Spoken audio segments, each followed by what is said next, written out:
사도신경. 나는 전능하신 아버지 하나님 천재 창조주를 믿습니다. 나는 그의 유일하신 아들 우리 주 예수 그리스도를 믿습니다.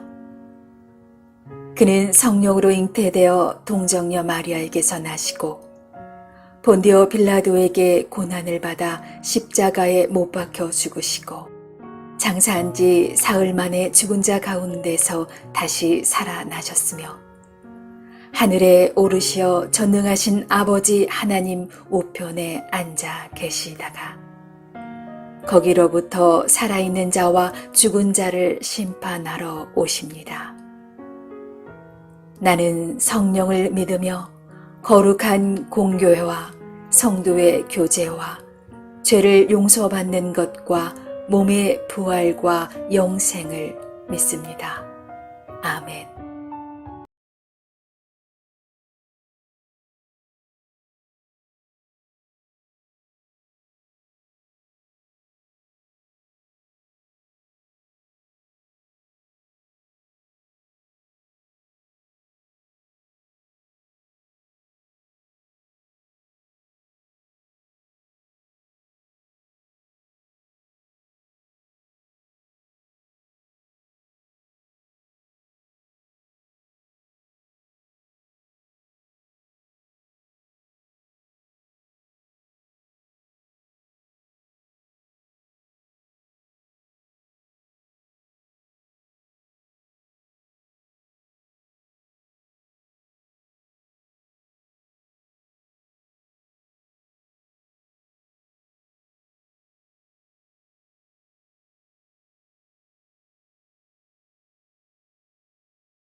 그들이 나를 거스른 잘못으로 자기의 죄악과 그들의 조상의 죄악을 자복하고 또 그들이 내게 대항함으로 나도 그들에게 대항하여 내가 그들을 그들의 원수들의 땅으로 끌어갔음을 깨닫고 그 할례받지 아니한 그들의 마음이 낮아져서 그들의 죄악의 형벌을 기쁘게 받으면 내가 야곱과 맺은 내 언약과 이삭과 맺은 내 언약을 기억하며 아브람과 맺은 내 언약을 기억하고 그 땅을 기억하리라.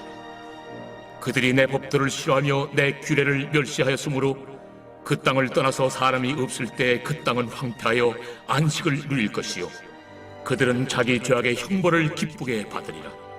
그런즉 그들이 그들의 원수들의 땅에 있을 때에 내가 그들을 내버리지 아니하며 미워하지 아니하며 아주 멸하지 아니하고 그들과 맺은 내 언약을 폐하지 아니하리니 나는 여호와 그들의 하나님이 되리니라. 내가 그들의 하나님이 되기 위하여 민족들이 보는 앞에서 애굽 땅으로부터 그들을 인도하여 낸 그들의 조상과의 언약을 그들을 위하여 기억하리라.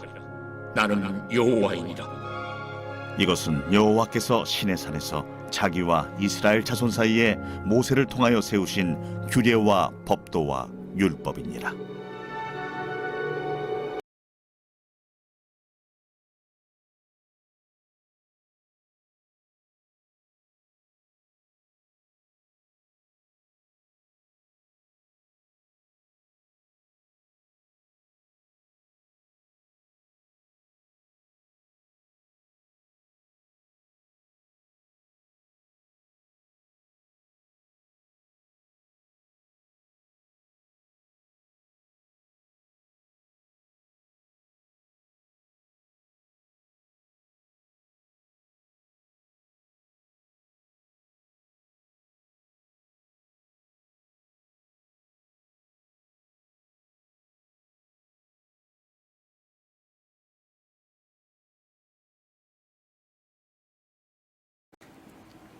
샬롬. 한 주가 지나고 이제 마지막 토요일이 되었습니다. 오늘은 또한 거룩한 주일을 준비하는 날이기도 합니다. 그러므로 우리가 주일을 준비하면서 하루를 사는 그런 하루 지내실 수 있기를 원합니다. 오늘 말씀은 이스라엘 백성이 불순종할 때 그 징계와 심판을 경고하고 있는 그 앞에 단락 14절부터 39절까지의 다소 엄중한 분위기와는 좀 달리 만약 죄를 범한 이스라엘이 회개하고 돌아선다면 하나님의 은혜가 다시 회복되고 임할 것이라는 소망을 약속해 주시고 있습니다. 그러므로 우리가 이것을 보면 앞에 나오는 모든 경고와 심판의 말씀들이 결국은 저주의 목적이 있는 것이 아니고 회복에 하나님의 마음이 있다는 것을 깨닫게 됩니다. 결국 우리가 예수 그리스도의 십자가 지심을 통해서도 깨닫게 되는 것은 무엇이냐? 하나님의 마음이 형벌이 아니고 용서와 구원에 있다는 사실입니다. 이사야 48장 17절을 보면 나는 내게 유익하도록 가르치고 너를 마땅히 행할 길로 인도하는 내 하나님 여호와라 그랬습니다. 여기에 그 유익하도록 가르친다라는 이 가르친다는 말이 원문 성경에 라마드라고 하는 단어로서 이 말은 훈련시킨다라는 뜻입니다.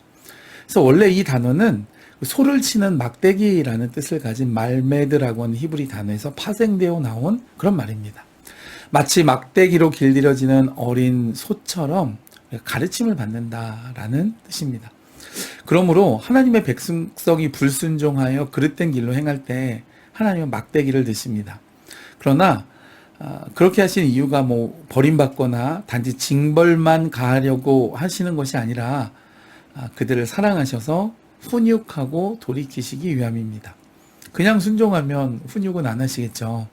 다시 말해 훈련시키시는 겁니다. 잘 믿음의 백성으로 성장할 수 있도록. 결국 하나님이 징계하시는 것은 그 결과만을 놓고 보면 복된 것입니다.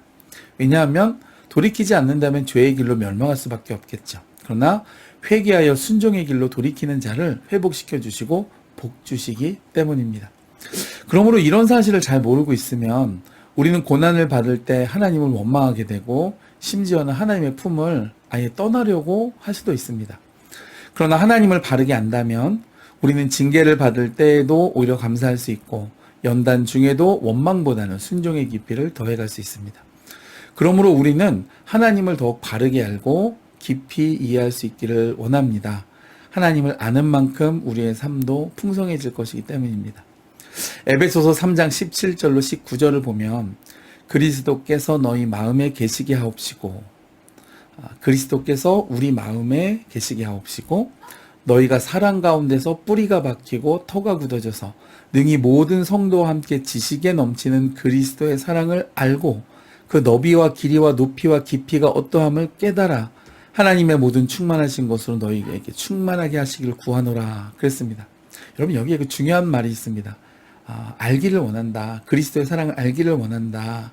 그리고 그 사랑이 얼마나 넓고 깊고 높고 또 깊은지를 깨닫기를 원한다. 그래서 우리가 새벽 묵상과 말씀을 읽고 묵상할 때 우리 마음에 계시는 성령께서 우리에게 알게 하시고 깨닫게 하시고 믿어지게 하십니다. 그래서 하나님의 모든 충만함으로 우리도 그 충만함을 누리게 해주십니다. 그것은 주님 안에 깊이 거할 때 믿음을 통해서 우리에게 주어지는 확신과 같은 영적인 축복입니다. 여러분 오늘 하나님께서는 우리가 그 죄에서 돌이키를 원하신다 그랬습니다. 40절을 보니까 자기의 죄악과 조상의 죄악에서 돌아서라 라고 말씀하고 있습니다. 이 말은 연약하여서 부지 중에 저지른 죄와는 달리 그러니까는 내가 죄를 짓지 않으려고 했지만 순간 잘못하여 부지 중에 짓는 그런 죄 있죠. 그것과는 달리 이미 몸에 습관화되어서 죄를 범하면서도 죄로 인식하지 못하는 그런 죄를 말하는 것입니다. 그러니까 설렁설렁 습관처럼 저지른 모든 죄를 말합니다. 왜냐하면 습관적인 이 죄된 행동들은 그러니까는 하나님의 살아계심을 알지만 상습적으로 하나님을 거역하고 대적하는 모습이죠. 그러므로 우리는 이 사실을 알고 꼭 기억해서 우리 안에 무슨 상습적인 죄된 습관이 있는지 자기 자신을 돌아보고 살펴보고 그것을 빨리 회개하고 죄에서 돌이키는 사람 되실 수 있기를 주님의 이름으로 축복합니다. 여러분 내 고질적인 죄된 습관 하나만 하나님 앞에 결단하고 고쳐도 큰 놀라운 하나님의 은혜가 있습니다. 오늘 말씀에 돌이키는 자가 복되다라고 말씀했습니다. 하나님은 지속적이고 완강한 거역과 불순종에 대해서는 징계와 심판을 주시지만 그럼에도 불구하고 은혜로 돌이키는 자에게는 긍휼과 은혜와 회복을 주신다고 약속해 주셨습니다. 에베소서 4장 22절에 너희는 유혹의 욕심을 따라 썩어져가는 구습을 따르는 옛사람을 벗어버리고 의와 진리의 거룩함으로 새 사람을 입으라 그랬습니다. 오늘 이 레위기 26장 말씀을 우리가 마음에 새기고 오늘 하루 하나님의 성령의 인도하심을 받는 복된 하루 되실 수 있기를 주님의 이름으로 축복해 드립니다.